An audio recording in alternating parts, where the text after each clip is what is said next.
Futbol muxlislari ogoh bo'ling. Birlashgan Arab Amirliklarida muammo chiqmoqda. 5-iyun kuni Abu Dabida O'zbekiston va Birlashgan Arab Amirliklari o'rtasida muhim futbol o'yini bo'lib o'tadi. Ammo muammo shundaki, stadionda atigi 960 o'rin o'zbek muxlislari uchun ajratilgan, lekin ijtimoiy tarmoqlarda 5000 ga yaqin odam ketishi rejalashtirilmoqda.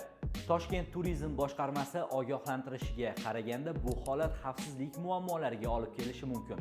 Shuning uchun Birlashgan Arab Amirliklariga turpaketlar vaqtincha to'xtatilishi ham rejalashtirilmoqda.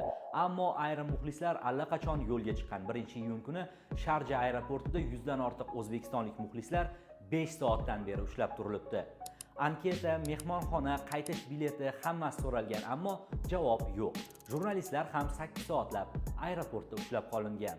Jurnalist Shohrux Haydarov va Nodirxo'ja Yo'ldoshevning xabar berishicha, ayniqsa 25-35 yoshdagi erkaklar diqqat markazida.